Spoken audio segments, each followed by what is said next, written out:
Hello and welcome to the Turnaround Talk Show and Podcast. I'm your host, Juliette Stapleton, the creator of the Turnaround Method. And in this show, me and my guests will have fascinating conversations on how to use adversity as a springboard to create a thriving life. Today, my guest is Juliette Stapleton.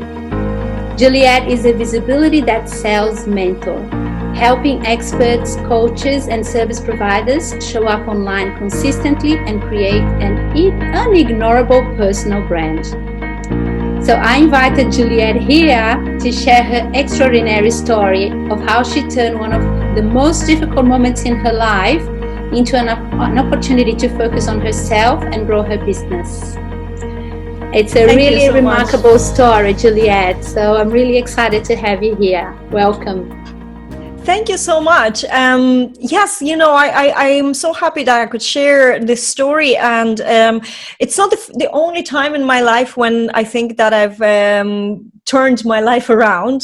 Actually in 2020, I have turned my life around just in a less dramatic way. So we can probably start with the dramatic story, and then I can sort of share with you the attitude that helped me do that. And I'm probably going to go straight into it. I want to keep our viewers and listeners in the dark. I just wanted to say one thing before that. I know that I want to warm it up because I wanted you to tell me a little bit more about how you met your husband and how long you have been together. And I know that there was something interesting as well that happened right at the beginning of your, before even you officially got on. So there's so much to it I don't want to miss that. I don't want anyone to miss that. Yes. Oh, yes. And I'm going to surprise you because I think what you're talking about started about a year before I officially met my husband. But actually, it started when I was 3 years old. When I was 3 years old, I got this knowing, or was obsessed with an idea that I'm going to have to travel to meet my other half, who I absolutely was sure was a foreigner, so speak a foreign language to me. And I knew I have to travel, and I knew I had to go and find him. He also had to be musical. Later on in life, in my teens, I was just convinced I'm going to marry a music producer. So that was the backstory of the actual story itself. And then, I immigrated because even though I just got married to my first husband, I still followed that calling. So I immigrated. I went living I'm originally from Estonia, Tallinn, Estonia, where I grew up. And at the age of 22, I packed my things, I packed my newlywed husband, and we went to London. And we went for looking for the better opportunities. I was ready to take over the world. And I had this calling because, when I left Estonia, it wasn't for any sort of bad reason. Like, we weren't poor, we weren't struggling in any way, there was no war. So it was really just following this inner calling. I just felt, that there was something missing where I was. And so we went to London, and I literally got pregnant 2 months after we were there. And at that moment, Estonia wasn't part of the EU, and we had to face either going home or staying.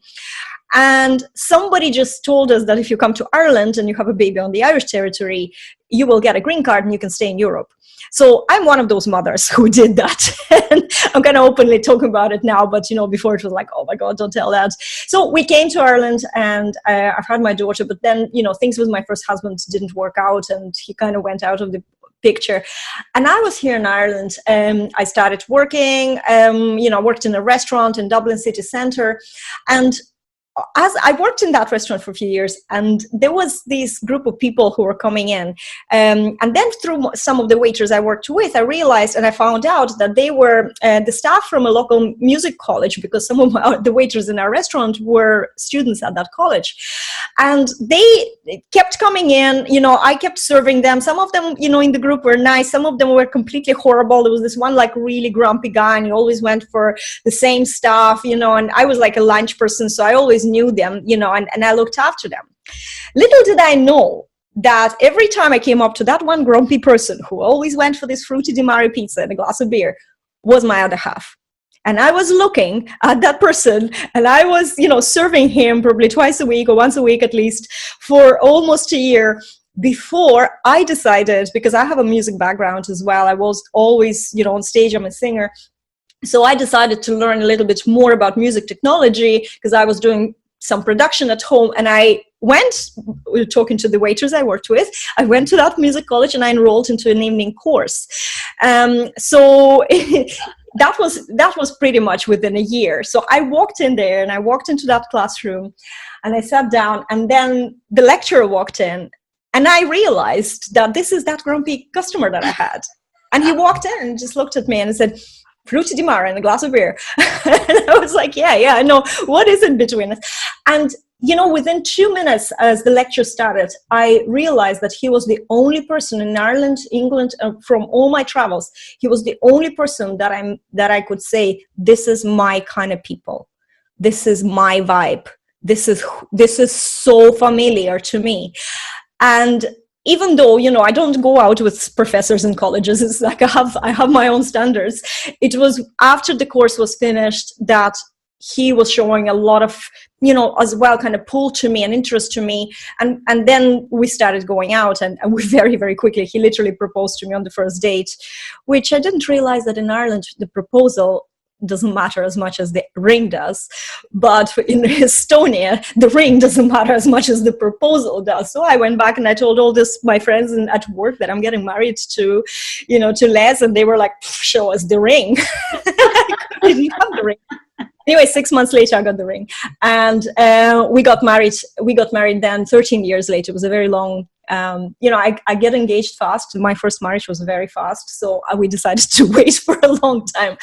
13 years later was that year that where my whole life, it probably was the biggest challenge. And even though, there's so many challenges we all have, and it's at the moment they all feel huge. I remember coming into London, and after 2 weeks running out of all money, and and really facing this situation and getting pregnant, and I was like, am I going to follow my dreams, or am I going to just give up? So I had those already situations where I had to choose and make a choice. And I always chose to follow my dreams. This was something that was much bigger than me. It was almost like there is no choice. There's only way. And when you focus on that, there is always, how they say, where there's a will, there's a way. When you focus on that and you have the intention, the opportunities just come in instantly into your life. Pretty much. So, I'm very good at trusting my journey and also grabbing the opportunities or opening my eyes to even see them, because sometimes we just don't see what's around us. So in 2017 was a similar situation where things were all great. We decided that finally this is the year we're going to get married. We went in, we booked a date, and everything was, going towards that. And then my husband wasn't feeling very well around end of March. And we thought it was just like a flu, because he was just feeling a bit kind of tired and sleepy and, under the weather. But within 3 weeks, he was feeling worse and worse and worse and worse. And he didn't want to go to the doctors, and he doesn't really have the trust in the medical system. So he was really resisting going to the doctor. And I didn't want to push too much as well. We were just hoping there's like a man flu that sometimes lasts 3 weeks. And he was getting worse and worse, and so I decided I'm going to take him to the doctor whether he wants it or not. And my client, who had 25 experience as a nurse, she rang me. I was going to cancel the appointment the meeting we had with her.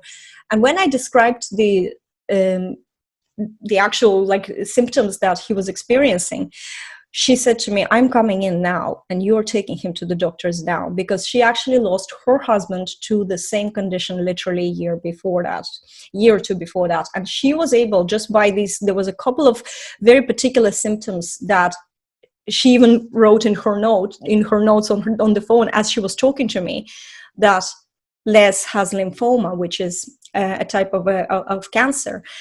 And we took him to the doctor, and within 24 hours, he was diagnosed with lymphoma. He was diagnosed with a very aggressive case, because lymphoma is a very silent disease, and it only shows at the very late stage. And his organs were starting to get really weak. And I'd say if I didn't bring him to the doctors then, he would absolutely, he'd just fail, because he wouldn't know, and his organs would start failing.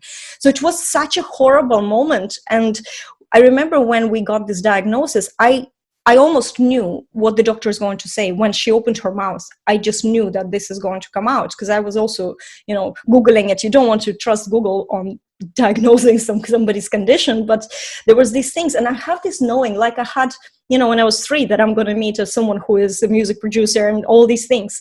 I just had the knowing. And I drove home, and I remember that day, it was really when everything is going so well, and then the ground just opens up. And you have a choice to just fall into that bottomless pit. And the next day was so hard, but something was saying to me, like, I just slowed down. When we are in a stress, when we're in a situation where there is a massive stress happening, we have a choice. We either listen to the head, which is always overthinking and, showing us all these different scenarios, or we listen to the intuition, to our heart, to our soul. And the soul is the guide that never brings us in anywhere wrong. And so I made this enormous effort to slow down the next morning as I was at home. And I just slowed down and I said, I just want to know what to do. And I felt this almost like everything's going to be all right. And I thought, okay, you know what? I am actually going to, against all odds, I'm going to trust this, that everything's going to be all right. It was a very spiritual day, because I did also say, I want some signs. I want some signs that it's going to be all right. I created a collage of me and my husband, best pictures from all our holidays. I still have that collage here. That's what I'm pointing up there on the wall. And I just wanted, I made this intention that me and him, we're supposed to be together. It was 3 weeks before our wedding was supposed to happen. And I just said, there's no way. I feel like everything's going to be all right. I feel like it's not the end of the road, and I'm going to trust this. And I'm going to put all my intention to create something that, see those pictures on holidays, we felt so good. And me and husband, we share one huge thing. We don't like Ireland. So we don't like living here. It's an incorrect environment for us, but we kind of got stuck here because we bought a house and the, recession and all these things. And we stuck here for a long time. There was a reason for that, and it's a different conversation. And we gave our daughter a great start in life and great education. And, she's a scholar in Trinity College, which is a huge deal. But still, me and him, we feel stuck. So I thought to myself, I need to create this life that me and him, my daughter is now 20, so, she was 18 and 17 then. So me and him, we can live the life of our dreams. What do I need to do for this to happen? Obviously, he has to recover. And this is something I have no control over, like zero control. I can't win that battle. So I can't focus on giving energy to something I can't win. What I need to do is something I can do.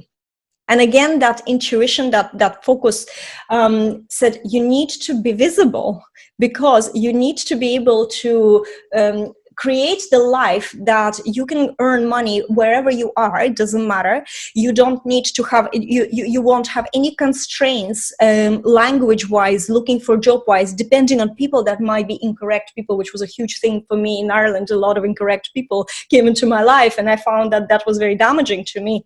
So I just thought, how can we do this? So we live the life where cancer is some sort of bad dream we once have, that kind of feeling. Something is a bad dream, because as time moves on, we are living in the now.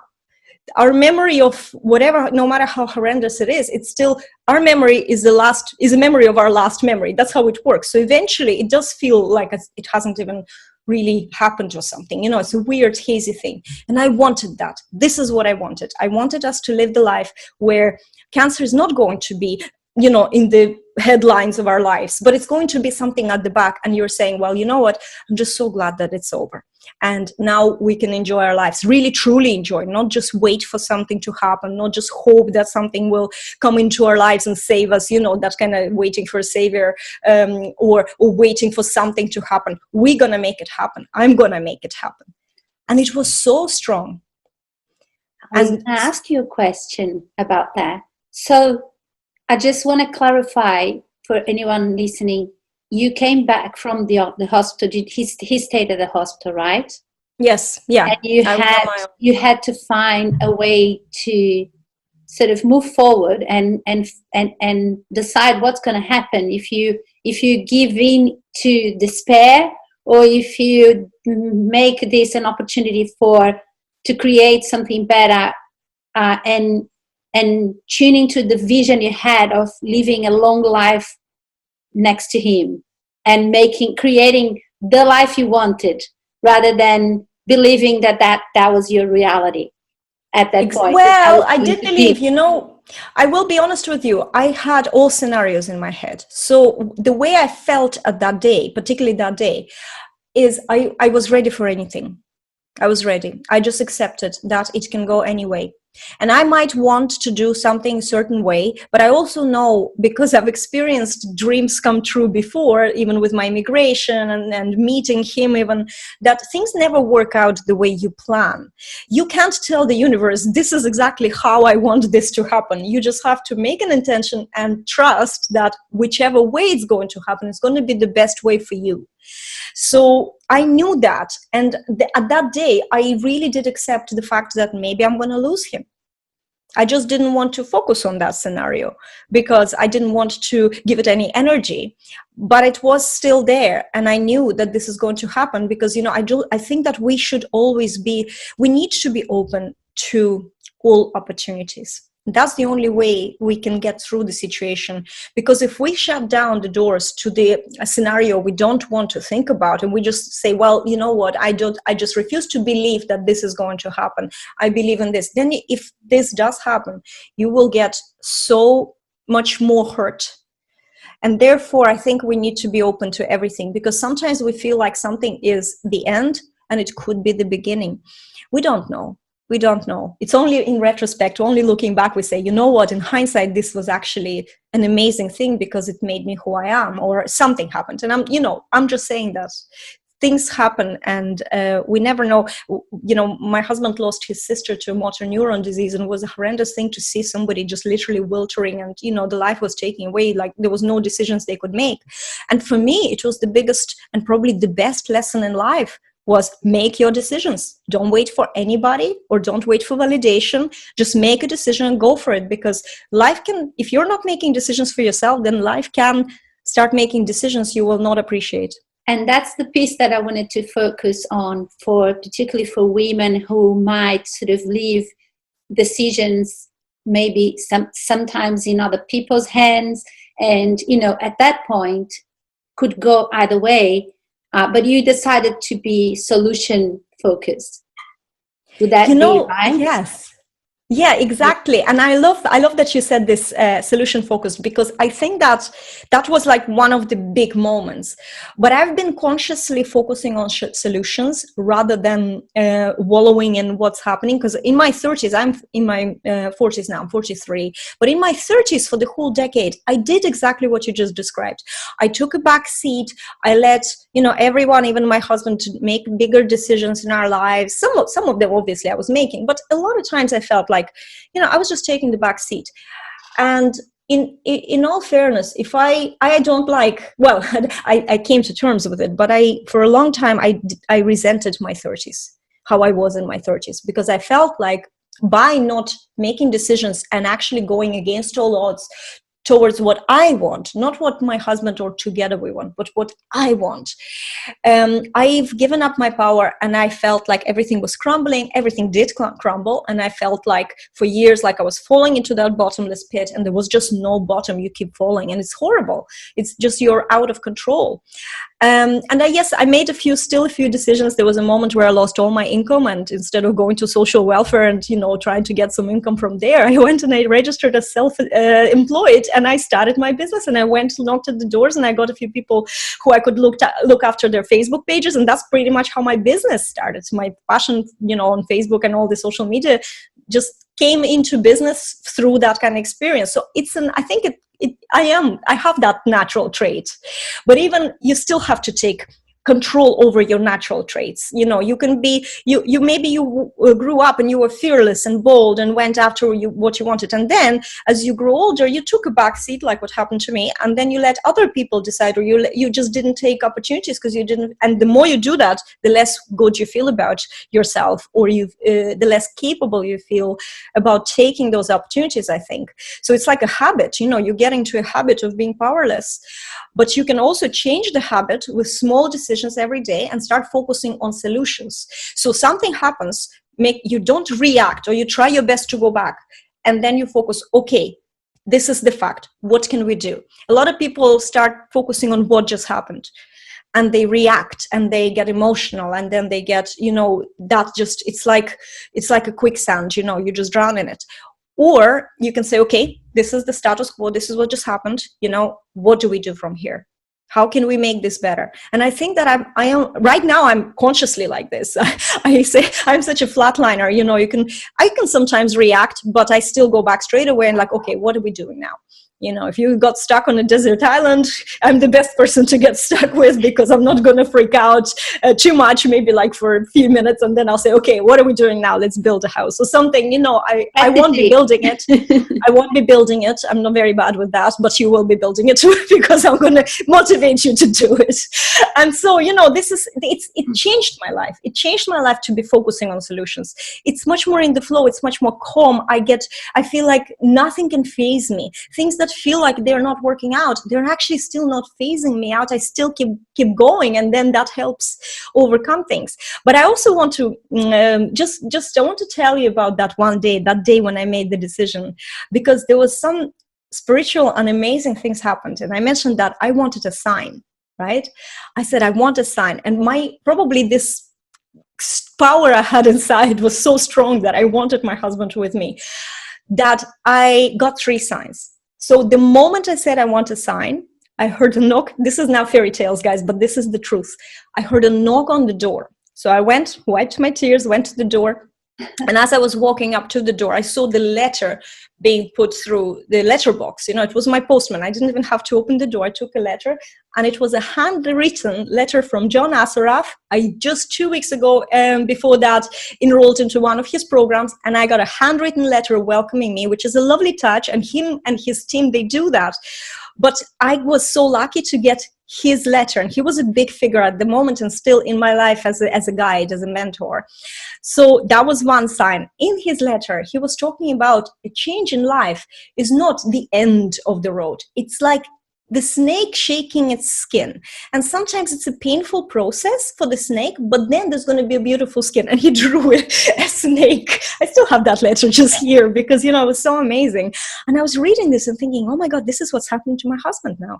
He lived for so long in a life that he didn't want. And, with incorrect environment, incorrect people, that it just made him sick. And now he needs to, get that kick and shed the skin and then come out, and he will be ready for a better life. And I can facilitate this. That's how I felt. So that was the first sign. The second sign was I was watching Michael Logia. I don't know if you heard of Michael Logia. He is a law of attraction, one of the big names in the law of attraction sort of world. And he is really good at NLP. He wrote a few books, very, very easy to read books about law of attraction, practical, hands-on. And I used to watch his, I think it was a Tuesday actually. Yes. So I was watching his show, and it was a Q&A, and he said, any question you have, you can answer. And I typed in the comments and I said, well, my husband just got diagnosed with cancer. How do I deal with that? What's the right energetic way to deal with that? And I was like, please pick me, please. And he did pick me. And there was 3 people on the panel on that show. And one of them was a lady who messaged me immediately. And she said, I want to get you on Skype as soon as possible because my husband just had cancer. We went through this and I need to talk to you. And we got on a Skype, and she said, whatever you do, don't give cancer any energy. If you're in the hospital and you start feeling like you're picking on these energies, go down to the coffee shop, have yourself a nice cappuccino, relax, sit down and pretend this is not happening or something. Just get into a good vibe because this is what you need. That was a really, really important advice, even though I intuitively already was there, but it was a really, really good advice. So that was 2 things, right? And then the third thing that was mind-blowing is I follow Elizabeth Peru. I consider her my spiritual guide for many, many years, and I really attribute all my strengths that I've regained after my 30s to Elizabeth Peru and her teachings, because she's all about self-empowerment. She's all about taking responsibility for everything you do and living in that responsible, life. So I didn't, reach out to Elizabeth because she has like millions of followers, but I sent an email to her team and I said, hey, I own half of your, maybe more of your meditation collections. Which is the better meditation to deal with stress? Because this has just happened. And literally within 2 hours, I got an email back from Elizabeth who said, well, I did a reading on you and your husband and everything will be okay. You are a rock.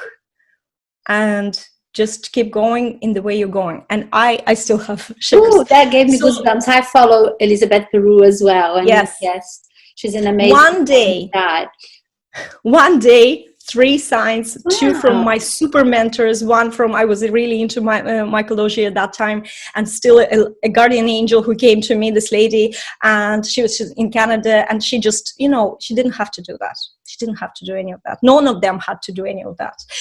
And so I had the signs and I just said, okay, what do I need to do? And from that moment on, I really did focus. And my husband was in the hospital a lot because he had the most horrendous chemo. He was on a drip for 7 days at a time. I couldn't physically be in the hospital. The hospital was 2 hours away drive from our house.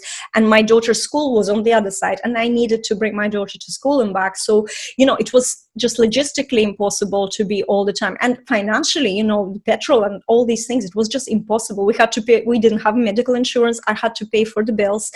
It was really like the situation that I had time as well on my hands.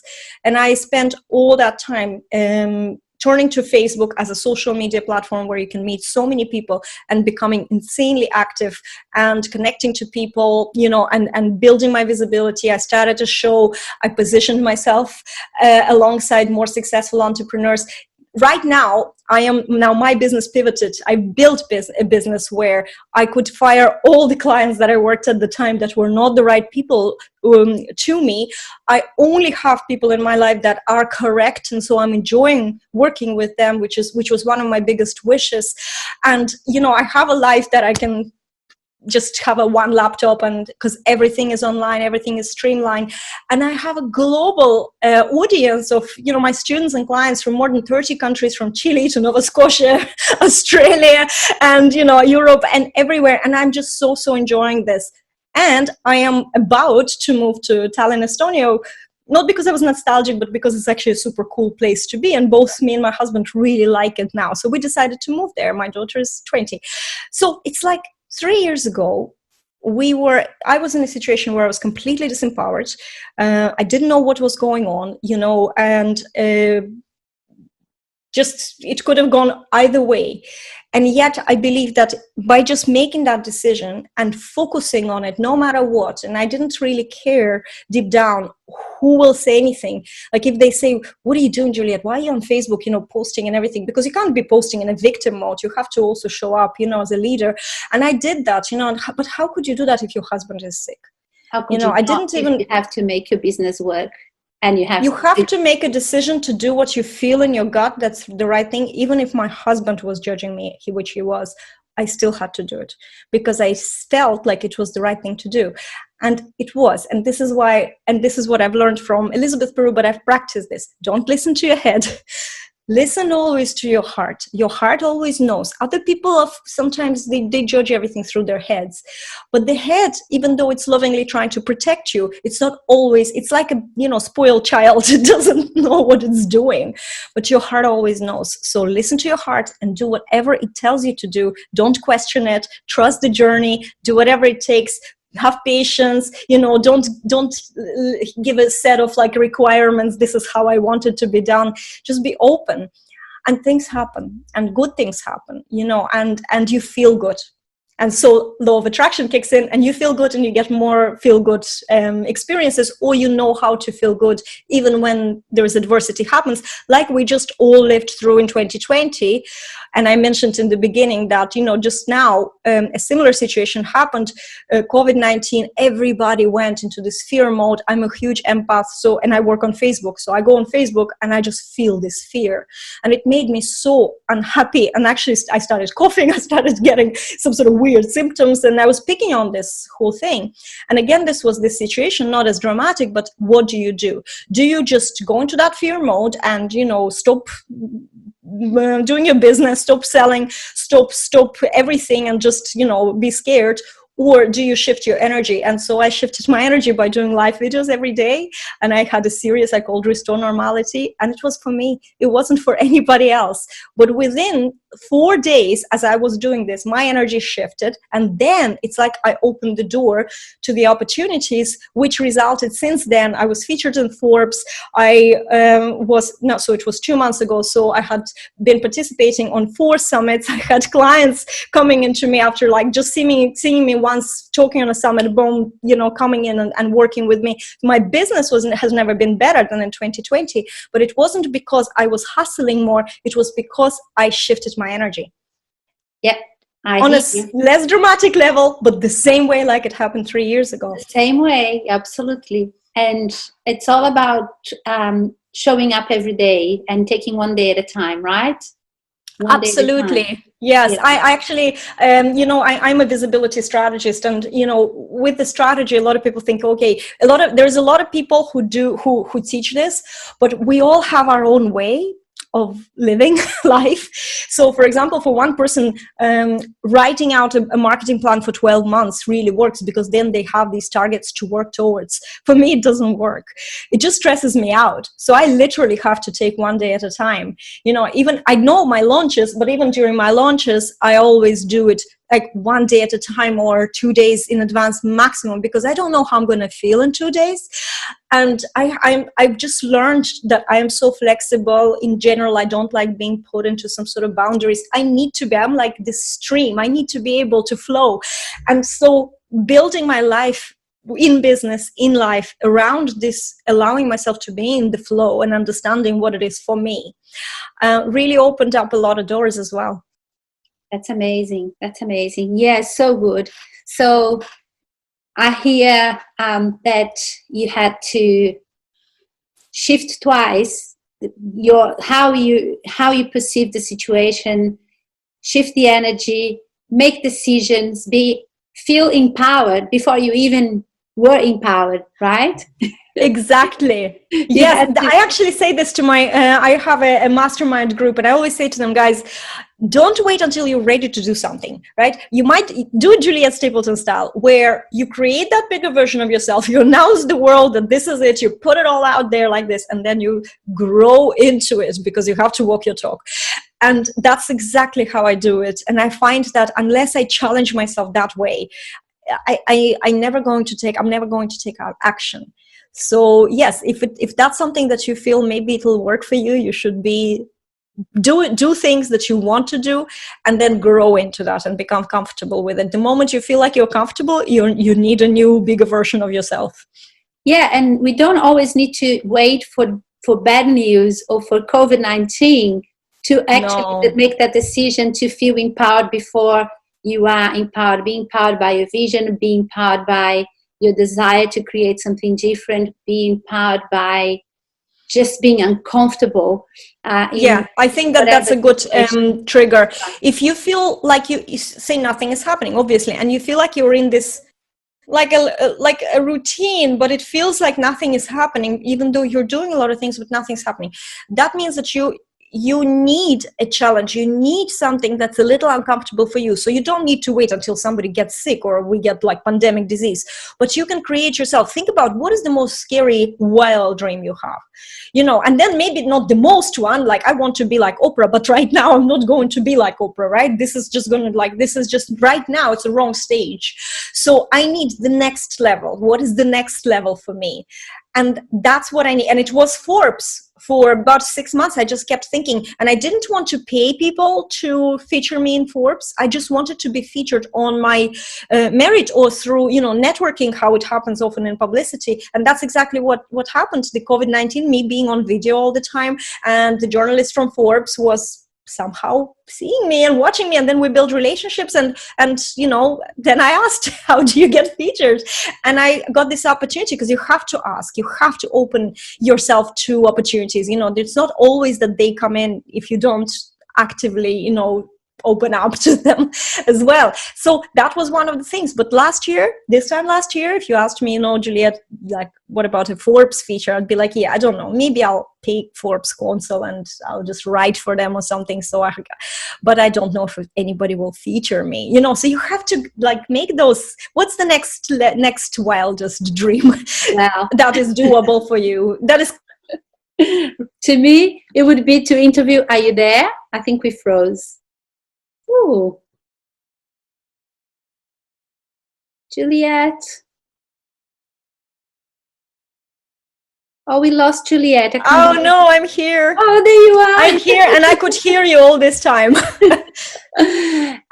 What I was going to say, I said that, all going well and me becoming a good podcast host, I would like to one day interview Russell Brand in my podcast, but that's like a jump into the unknown. It's like that's so far away from today. Russell Brand, the comedian. Yes. He actually I love him.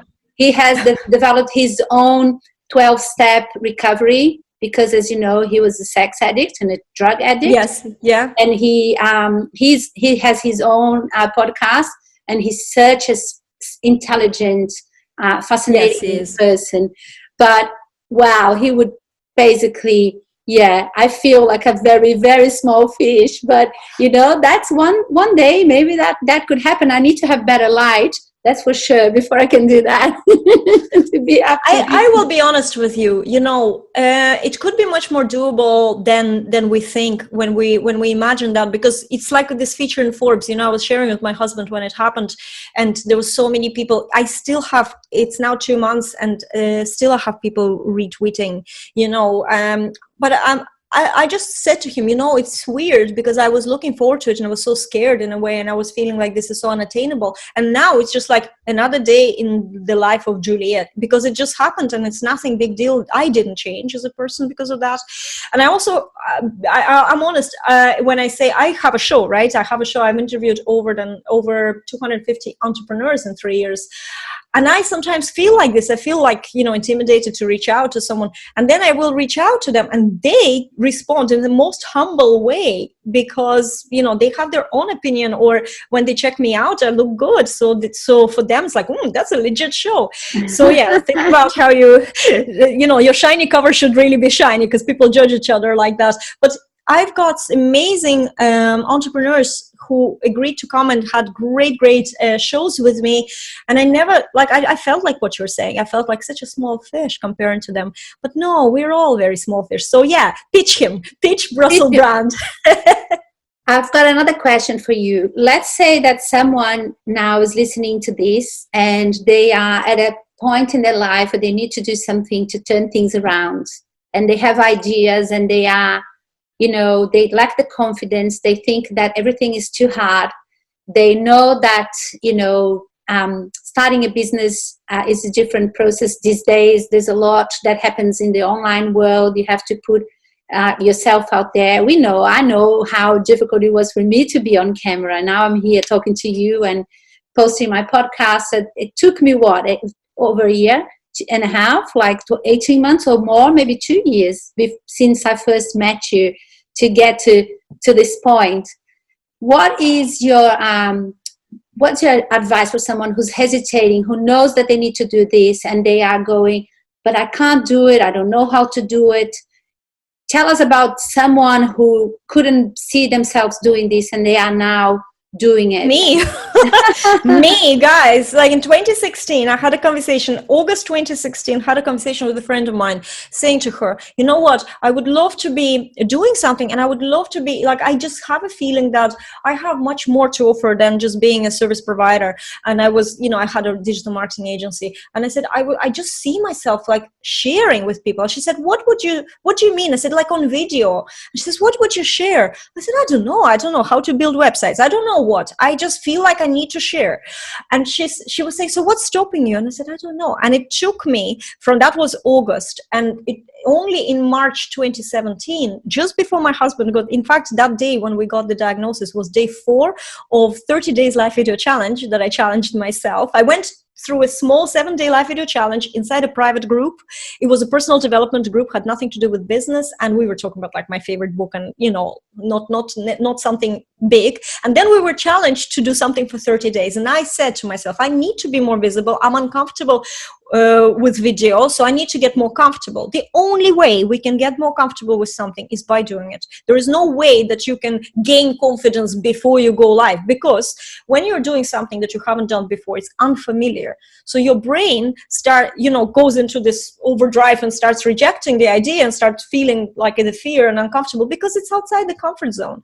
So we need to constantly push our comfort zone, and the only way to do it is to do it consistently. Not how much. It's not about how perfect your video is. It's not about how brilliant you are. It's about actually you doing it every day. Because when I started, I wasn't, my video didn't look as good as now. I didn't have a nice background. I didn't think about what I'm wearing. I just had a phone, and the camera on my phone kept zooming in and out on my face. And I just had, it was just awful. But I had to keep going because it was more important. You see, when we show up, especially on video, this is the next best thing, as to meet somebody and engage in a passionate conversation with them. Because when you are doing a video, you as you start doing more and more videos, you'll get a little bit more comfortable talking to a piece of plastic, right? So you start opening up. And this is such an intimate way of opening up, because it's just you and the camera, that people get to see what majority of people in real life even don't see. And I don't mean it in a kind of very vulnerable way. I mean in the passion and your soul and this light that you are. That's what happens on live video. So instead of worrying about, you don't like the way you look, or you don't like the way you sound, because everybody in the world, I'm sorry, but they all see and hear you the same way, like you when you look at yourself on the camera. You're just not used to it, right? Everybody else does. So, we can't say this is an excuse that is illogical. But you will get used to it eventually if you look back. But if you are showing up all the time, you are getting that connection, and you are serving your purpose, first of all, because there is a calling. If you don't have a calling, you will never even start your own business. Because when we start our business, we have a calling to improve our lives. When we start improving our lives and financially things start to make sense, and it takes time. Online businesses is not easy. It's much harder than even getting a job, trust me. And so you have to think about, you are actually embarking here on a life-changing process. And it's going to change you as a person if you stick to it, because running a business is a constant journey of personal development when you're doing it right, if you want to be successful, right? Because you have to overcome your limitations. You have to overcome your fears. Like a fear like I don't want to be visible is a very, very small fear comparing to, bigger kind of things that can come into your life. I am as a person completely different now, 3 years doing this. And it was hard. It was really hard. I was very self-conscious. I'm not English speaking, so I make mistakes. I have a lot of filler words. I make up grammar. I forget. My brain is so, my mind is so fractured. I forget all the time what I was going to say. I jump from one thing. I can't even do like a training with slides because I jump from one thing to another. But you know what? I've seen people who are much more successful than me and much worse at this than me. So, everything is in comparison. So you have to, and also another thing, if you feel like you are unsure, surround yourself with people who are doing it right now. Surround yourself, join masterminds, join programs, communities, groups that people are very passionate about this and they're doing it. Not like on a super high level, just people like you, ordinary people. And that helps. Every time you feel like you're getting stuck and you're afraid to do something, take the leap of faith, join a community, and especially it's good with paid programs because, there's more people that are dedicated to it. When it's a free community, people are just kind of like wishy-washy. But when they've paid some money, invested in themselves, they will do things that are uncomfortable. Being amongst people who are doing things that are uncomfortable and getting results, even if you haven't gotten results yet, it's very inspiring. And it elevates you. So that's my advice. It's about who you are around you just as much as how you overcoming your fears. Yes. It's a community, believing in yourself, stretching yourself, taking one day at a time and making that commitment before you are ready even, right? Finding people who are also believing in you before you are ready. That's the key. That's why you get mentors. That's the big thing about having a mentor and investing in yourself, because then you have that accountability, that someone already sees your potential, and they will hold you accountable to be that best version of yourself. Exactly. So you guys need to go and follow Juliette Stapleton on Facebook. She's an amazing mentor. And if you're thinking that, you want to pursue that dream, having a business online, and you don't know where to start listening to her live videos. She gives tons of value, and it's really good stuff, entertaining, and she's always really good value and a good chat as well. Thank you so much, Marcia. Thank you so much. Thank you, Juliette.